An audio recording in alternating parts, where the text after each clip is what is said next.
Hello gamers, welcome back to not a Spellify short for a change, but this is the deck profile of the deck I recently just took to Giga-Bytes Tournament Store Championship.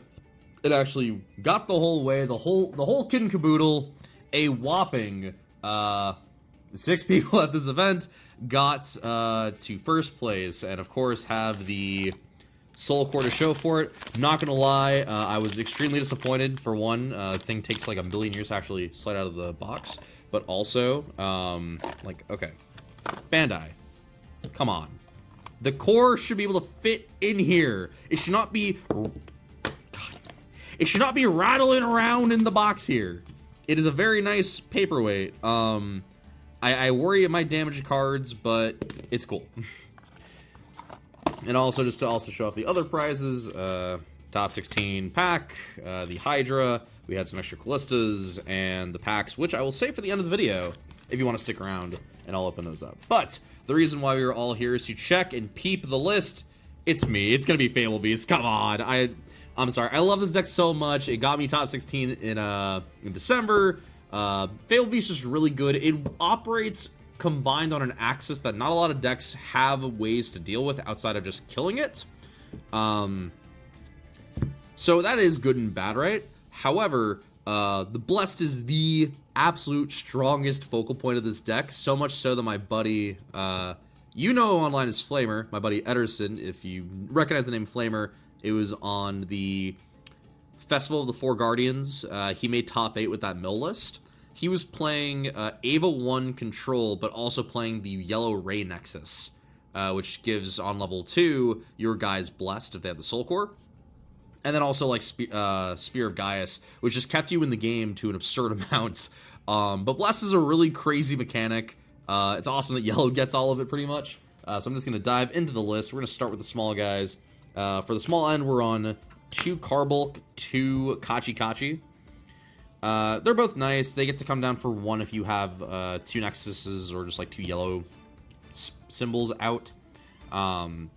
Really helps draws off of, like, it helps you get faster draws in the early game off of stuff like, you know, basically just Phantasmal Paradise, but better, especially in aggro, where you can just, like, put up a guy, chump the hits, get some cores out of the Blessed Cathedral. I don't think I would change the ratios. Maybe I would cut, like, 1 Carbulk for Kachi Kachi, but sometimes the Carbulk 5k is actually kind of relevant. For the last 3 drop here, obviously Hippo.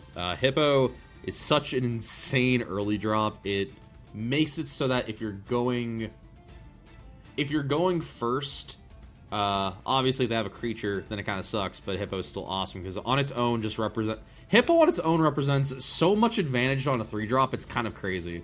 You get to play early aggro if your opponent on their first turn goes Nexus Pass. Slam a Hippo on your turn 2, bonk them. You negate the downside of having to go second, which is absolutely, personally, I think it's absolutely insane. Hippo is like the stupidest 3-drop. If I could run 8 of these, I probably would, to be honest. The only downside is it only ever gets to 4k, but most matchups, in my opinion, I don't think that matters too much. It only really matters into red, but you not always, you frequently have some free cores, like mid to late, where you can slam into a Paradise and just pump them to 5k. But sometimes you don't even care, because you just get the cores back off of a Cathedral. 3 Eat Me Cakes. Much like this or our next guy, love-hate relationship, because I hate that sometimes it just says, cool, I'm going to bottom deck 2 Ice Shields and removal. However, the Ascend is absolutely insane. I was talking with some friends in the tournament, like, damn, you know, they're like, oh, why didn't you tap Paradise? Like, well, because Eat Me Cake is not a Fable Beast. If Eat Me Cake was a Fable Beast, oh my god, that would be crazy. It would be absolutely insane. What's nice to Eat Me Cake is basically playing like another draw engine in the deck. Sometimes you hit a Genbu off it, sometimes you just have Mock in your hand. So this just turns into draw 2 when you ascend off into the Genbu. I think it's alright. Like, you kind of have to play some amount of these to help find Genbu. And arguably, you could say, like, well, if I wasn't to draw a Fable Beast, well, I put stuff to the bottom that I didn't want anyway. Like, you could cope on that it, like, filters away dead draws. I don't like that as much, though, because I like having at least 1 Ice Shield in hand. But that is the Ime Cakes. And then for the rest of the 5s, Quad Hundun, because, man, Hundun is also another crazy card. Hundun being in set 4 basically meant that the big issue of early game, where you have a hippo, your opponent has a blocker, and you both stare at each other very awkwardly, Hundun lets you dodge that situation entirely, because you swing with Hundun and say, cool, I'm going to lightning arrow your guy, he can't block, and I'll swing with another guy. Also, very nice with Hundun is in board states where your opponent has put out a lot of guys, and you've made some of them level 1, some of them higher level to dodge Eagle. You get to Hundun down to the only guy that can block your Eagle, and just start beating face. And speaking of the Eagle, my main man, the homie, my heart and soul Dual Eagle. God, I love this card. Like, it's basically Dual Hippo. Might as well call it Dual Hippo, honestly. Eagle is so insane. Being a 6K means you dodge a fair amount of removal. The fact that you almost always want him on 3 cores makes him a pain in the ass for purple to deal with, where they either have to expend a very expensive core theft, or you have to have multiples of the infinite sync rate nexus and that ability to rip cores off of Eagle. But frequently in the purple matchup, I was finding myself just overflowing with cores. I'll get to that when I talk about the games.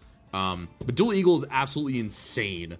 Like, there was a list I was testing before that was basically Ava core control, but you were playing Eagle and Hippo because you could give your guys Blessed, which then makes Eagle give them unblockable by level 1. But Eagle is such an insane card. Its stat lines just work up really well for the deck. It used to be a little riskier, I think, but people aren't running like Feral Slash or I think ways to remove 4K as much now. So sometimes you can get away with trying to slide them in for 4K, but I much more prefer putting him at 6 and just going to town. It is such a good card. Now the more contentious guy in the deck, Quad Mach Genbu. I was talking with some people on the Discord about it, but Mach Genbu is such a weird card to me because there are some games where I'm like, why am I running this doofus? Because there are some hands where you just brick on him where he's your only Fable Beast, and because he needs the Ascend, you can't trigger Paradise to see more cards. So on the one hand, it's like, wow, this really sucks to brick. Other games, though, you need 4 of him to punch through. In one of those aforementioned games against the core control deck, because it's playing the right next to regain life, I got into a board position where I had to have 2 Mach Genbus on board to say, alright, I'm going to punch, I'm going to break your face now, just to get through. The Exhaust Nexus on a body effect is pretty nice. Kind of sucks that it's the target, but then again, like, I don't think anything has armor yellow in this game. Maybe like a couple of random guys in white. But almost always, you can exhaust shock the board, kill off a bunch of small guys, and just start laying in. I won several aggro games just because I was able to stick Mach Genbu, shock a board of attackers, so not have them the next turn, and then just start swinging. The level 2 effect sometimes comes up depending on board states. I mean, there's cases where just like, you're actually at 7 life, so you are swinging for a double breaker and lifelink, which is absurd. But Mach Genbu, I'm still very hit or miss about, even after playing the deck for so long. Every time I want to put him down to 3, there's something that happens that makes me put him back to 4. But honestly, like, still a great Ascend, honestly. In terms of the Ascends that we do have, he's definitely... I wouldn't say he's top tier, because top tier right now is dominated by Hydra and Era, but he's definitely not as bad as, like, Rixa. I mean, Rixa, if you have to, like, build a whole deck around it. But the thing is that Mach Genbu just lines up very well with a lot of things in the deck, and the fact that, like... The fact that he gives Bless to your other units means with Eagle out, theoretically, if you're at a high enough life total, Mach Genbu can be unblockable, which is kind of insane, just off of, like, the Eagle effect. But, honestly, more importantly, he's going to be made unblockable by the next fellow over here, who I wish I really had the full world play set of, but I don't. Triple 10 Genbu, or I guess 8 Genbu, if you want to call it that. Giving stuff unblockable is nice, but I'll be honest, I think over the course of the games today, he did not come up as often as I was thinking. Most games would be resolved either by pushing through with like a bunch of small guys and just Bless triggers, or they'd be resolved by sticking Mach Genbu and just breaking face with it. Not to say that I guess not say that 8 Genbu is bad now. He's still fantastic, and he helps you basically get a guy up. There's still like the very common scenario of your opponent has a bunch of blockers. You have like some Fable Beasts and a Blessed guy. You go, cool, get Genbu onto 2 cores, make my Blessed guy unblockable, swing, and just start the conga line of death, basically. Genbu is not a bad card, but obviously it's now competing for top end space with Mach Genbu. There have been games where I've tried to like swap the ratios, so like 3 Mach, 4, 8 Genbu. But I don't know, I think 3's fine. It's not... I think the deck's at a point where you have a lot of ways to stun stuff where you aren't as greedy for needing to have explicitly Genbu. And also, again, I'll keep referring to the core control game. He's playing the random, like, Ava arm guy that, like, is a vanilla, which almost would have domed me for game there, or, like, would have made it so I couldn't clear out for game, but Lucky Thorn Prison managed to clear things out, just swing with the Genbu. But yeah, 8 Genbu's great. And then for the last creatures, 2 Beldegor, but because you run, you know, like, Eagles, Emi Cakes, they are good, and also Hundun. You can combo this very well with some other strats in the deck. Just Beldegor's a good card, especially in, like, I'm going to keep referring to the core control matchup. They strip down the cores on something, you'll at least have the body to block something, whether it is the, what is it? Whether it is the, like, the two core guy, that's what, 1 in 13, or the guy that can swing repeatedly, Longinus or Gaius. You have a lot of utility with Beldegor in this deck. Not a lot of ways to get it into the graveyard, which kind of sucks. But sometimes it's just cool. You throw him out early, and then he just gets in the graveyard, and then you can just loop him back later. On to the Nexuses. Nothing too special here. 4 Paradise, 4 Cathedral. This is just your typical yellow... These are the Nexuses you run because they're crazy. At one point, I was playing a version of this deck that was on 3 Cathedral and trying to play Flower Palace, but I don't think Flower Palace is as great. Like, the one benefit of Flower Palace is in a very Nexus... removal heavy meta, it is a cheaper Nexus that gets down and also can come down for cheaper. But I'd say I much rather like Cathedral and Paradise more just for the card draw engine and the core engine they get. In the first game against Ederson on his core control, I was getting so many cores from Cathedral, it got straight to the point that I ran out of core cards and I had to start pinching from his cores that he brought, which first time it's ever happened, kind of crazy. So that's the Nexus, and then for the Magic, very typical suite, obviously, Quad Ice Shield, because everything in this game, every deck needs to play Ice Shields unless you're that mad lad from Atlanta that was playing fucking Power Boost and Camilo Whip, which, crazy. Trip Godslaying. I think there were a lot of matchups where I just kind of boarded this card out because just a lot of more aggressive decks, but Godslaying is awesome, man. It lets you win fights out of just into favor entirely. I was testing against my buddy on Red-Green Willet, and I was reading that he did not have enough resources to really make things worth. So I had a random Kachi. He swings with the armament unit that lets you ramp, and I figured I'm going to stop him from ramping. Block with the Kachi, drop Godslaying that, like, basically was the equivalent of a stick through your bike spokes. Kind of fumbled him for the entire game after that point. I think in terms of, like, tap effects, you'd probably... In some matchups, you'd rather want more Thorn Prisons than Godslayings, but seeing that a lot of the meta is kind of revolving into big boys coming down, Godslaying is a great card, and the fact that yellow can play it not just through Seabed 95% of the time, but also pay 1 for it, means you get to turn fights in your favor for basically negligible cost. Or, the very funny thing that I like to do, I've done in a couple locals, is with your regular, with 8 Genbu out, what you do is just with a guy, you make a guy unblockable, you throw one of your guys in, they block to just like eat up the hits, because they say, oh, okay, you don't have a way to kill off your guys. What you do is you throw your guys, because they are like 4s and 5s usually, you throw down Godslaying, so you make it so they win the fight, that's destroyed by your opponent, so Genbu will restand your attacker so you can keep swinging through. And then even more so awesome, because one of your guys died, you get to trigger back Beldegor. Or, I think the funnier one is, because Hundun has the Destroyed effect, you get to proc him and get some guys off the top. The funnier thing is being able to swing with Hundun at level 2, Lightning Arrow something, and then put him down to 1 core, have him die, is just a incredible amount of utility in Godslaying. I feel sometimes it's not great, but the utility that it does offer in a large amount of scenarios is just very, very nice. So that's God Slangs. Speaking of, double lightning, or no, triple lightning arrow. That was on double.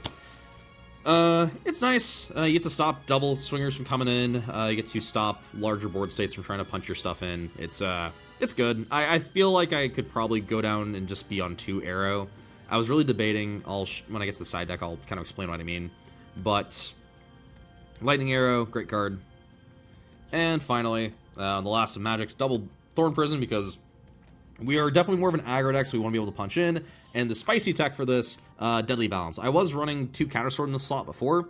Problem was, it could just be the way that I play Counter Sword, honestly, but I don't like Counter Sword. I think it's nice in some matchups, but the majority of the time, you'd rather want a more consistent way to deal with things. Balance is crazy. You deny them a blocker, you have like your death triggers that happen off of like Hundun. Importantly, Deadly Balance in a combat lets you trigger Cathedral, which is awesome. You get to recoup some of the core value out of that. Because it's purple and we do run Beldegors, we do get to have this actually play around Seabed, potentially. Hasn't come up, but like, it's nice incidental synergy that we do have. And I like Balance, at least main board, more than Counter Sword. I've run into more just annoying guys I like to remove than having to account for a When Summon and take up the burst slot for Ice Shield or like something else, honestly, to have to Deadly Balance. So that's the main board, 50 main board, and going to the sideboard, I give Ederson a lot of hell, but, you know, just gonna have my little singletons here. 1 Beam Rifle, 1 Dream Bomb, 1 Scope Owl. Scope Owl is a kind of the whole thing that people have been playing Leaf Wolf for, to like flash in after swings and just get another guy in. But also the fact that he's green means that he unlocks a board to allow for Beam Rifle if they don't have an immediate response. I was really wanting to play 2 Dream Bomb. I could not find a slot to remove it though. Dream Bomb is great in this format because everyone's relying on Ascends, they're relying on strong Ava guys, or just like double symbols. Dream Bomb obviously stops that. But I really wanted to get a second Dream Bomb in here. I just didn't know what to cut, and this was kind of making these changes at the last minute. 3 Exhaust Nexus, because, you know, in the case of just like white aggro, just board that in and go, alright, cool. Like, if I drew this, then I get it. If I didn't draw it, then oh well. Obviously a little better in some matchups than Mach Genbu, just because Mach Genbu sometimes does not hit the whole board if your opponent has gone wide enough. You would think that Mach Genbu just reads Exhaust Nexus for his When Summon, but actually, it reads you target creatures equal to the number of yellow symbols you control, which means sometimes it you just don't have enough on yellow symbols to shock the whole board, so you gotta put an Exhaust Nexus for that. And then sometimes the When Summon comes up, right? Like, your opponent's on a Nexus heavy deck, maybe they're on purple, maybe they're on like red, and they have like, you know, the Willet or like the Canyons, so you get to also hit for like an additional 2 to 3k depending how Nexus greedy they've been. But it's still a good card overall, just not, I think, good enough anymore to main board. Also, because we're not playing Flagellum at all, means that Exhaust Nexus loses a bit more of its utility, because the big thing before was like Flagellum would be at like level 2 or 3. Exhaust Nexus Shock would have Luster, would have Luster back to your hand, and also you'd Shock for 5. But I don't think we run enough. One, I don't think we run enough like stuff that we'd want to be having Flagellum mainboard, and 2, I don't think Flagellum mainboard is the way anymore. A combination of just like, you really don't want to get like mill 6 by Hydra. That is one of the big things that I think prevents Flag from making mainboard anymore, which is kind of a shame, because... And then also the argument too is, before in set 3, Flag was your win con against red, but now I argue that yellow has a pretty decent red matchup. It's not nearly as like unfavorable as I think it was back then. So I don't think we need Flag anymore, in my opinion.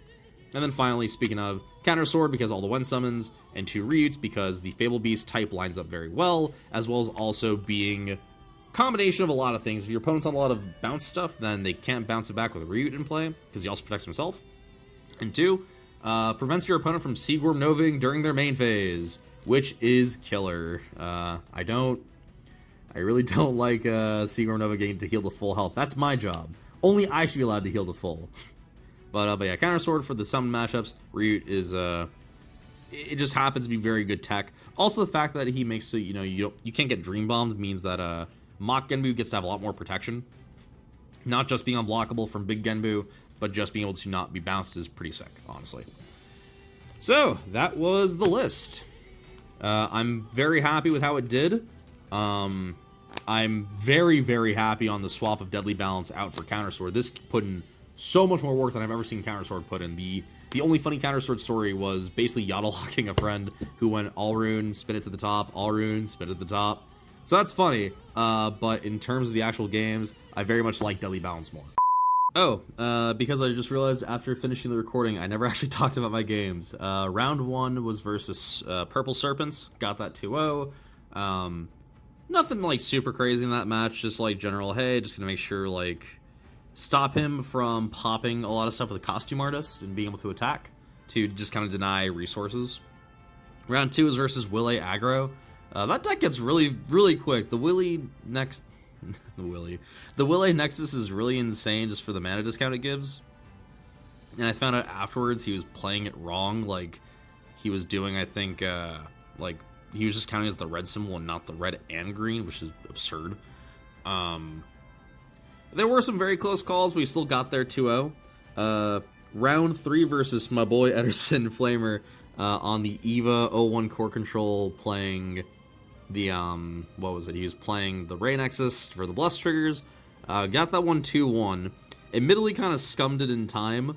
Game 1 went, like, almost, I think, like 30 minutes or something dumb. It was like 30 or 40 minutes. I almost decked out, and I actually ran out of core cards, so I had to start taking from his, just to, like, you know, core triggers off of the Blessed Cathedral. But eventually we finally got there because he was able to get so much life back between the Ray Nexus, giving a guy Soul Core with Blessed, Spear of Gaius, resetting his life to basically 3 on every swing, 3 or 4 if it was on 2. So that's all a little crazy. I celebrated a little bit too soon, thought that we were just going to go to top 4 and end it there, but no, we actually did full top cut. So round 4, I guess at this point in top 4, was playing against the Willy guy again, and also again, I think, almost got domed for lethal a couple times, and managed to kind of bob and weave and make sure I didn't get screwed up that easily. Finally, finals was me versus Ederson. Again, got it 2-1. Game 1 just was not seeing resources and got screwed over because of it. Game 2 had the worst hand I've ever seen in my life that I decided I'll keep, which was like, I think it was like Ice Shield Thorn. It was something absurdly dumb that was only saved because I drew, I think, Hippo and Kachi Rabbit as my 5th and 6th cards, which just kind of worked themselves out. Eventually, I was able to actually out-aggro him and just kind of push in. Finally, Game 3 was I'd say the one we actually had that was closest to a real game of Battle Spirits, where it wasn't just one person aggro rushing the other in this match. But ultimately managed to clear the gap, successfully read that he had the I Will Protect You white card in hand. That's like the purple, white, yellow reductions that lets you, like, stave damage off from a spirit color you choose. And it worked out because he had it in hand, but turns out you need the Ray Nexus to not go to what is it, to like 0 life or something. Oh, no, for the damage effect. It's that cards can't be milled this turn. But anyway, had the Beldegord in play, so managed to get it that way. But overall, a lot of tough games. Bravo to everyone that competed, especially Ederson, because we are regularly like the 2 in Top Cut that are beating the crap out of each other. Also, shout out to Caleb from Alestronaut. I think that's how you say it. You probably know him as Caleb.exe. He's been starting to get into Battle Spirits. He was rocking the Angel Mill deck, and he actually made a top 4, which is really stupid cool on, like, his, I think, 2nd or 3rd tournament in not just Evangelion, but playing Battle Spirits. So props to him, shout out to him. And also shout out to everyone else at Giga-Bytes that comes down for the locals. If you're in the Georgia area, come down to Giga-Bytes. We do Battle Spirits every Thursday. Or honestly, if, like, all this seems cool to you, come on, like, come on over, we'll teach you. It's not a crazy game to learn. But yeah. So, to kind of show the pricing, we've got 2 of the signed Callistas. We have the promo pack of all the pack stuff, and we have the very nice DC Emperor Hydra. What's very funny is that this now completes my Hydra playset, so maybe I'll go play Hydra. I don't know if I will, but It'd be funny if I did. And for those of you that stuck around, much appreciated. We're going to open some packs, because we are a card game channel after all. And our first card looks like Battery Bull. And also, I'll pop up in the other pack to show all the cards you can get, because the top 16 get, like, the whole kit and caboodle. Yo, let's go! I can swap out the Hunduns! Wait. Oh, is that that's okay, it's fine. But yeah, alright, Hundun. I'm vibing with it. Unfortunately, I will have to trade some people to get the Hundun playset, but we'll roll with it. Wait, is that? Oh, damn. Okay, cool. Got a second Hydra out of that. That's sick. Hell yeah, sick. All right. And also, just to show you guys, this is... Oh, not sure if this comes into the card or not. But, so all the cards in the event pack, if you haven't actually gotten to do any of these championship events or, like, the online summoner stuff, you can check the list online, but just kind of show what everything looks like in person. Emperor Hydra, Deep Walker, Detective Penton, Peril Beast Hundun, Ostora, which is pretty nice, honestly, Rookie Ninja Sparrow, Dark Knight Percival, Voidlord Corpse Moor's Demon, Battery Bull, Viking Leaf, Edgehog, and Grey Servant of Seizure, which is also a pretty sick thing. I like the gold bordering they do for all these cards. It's pretty sick. But yeah. Thank you for watching. Expect more videos to be coming out in general. I have some more EDH deck text in the works and also just some more general short stuff. But if you stuck around this long, thank you so much for watching. Like the video, leave a comment, subscribe to the channel, share it to your friends, and I'll see you guys next time for more cardboard-related content. Until then, remember, always hold up mana for the deadly balance. See you then.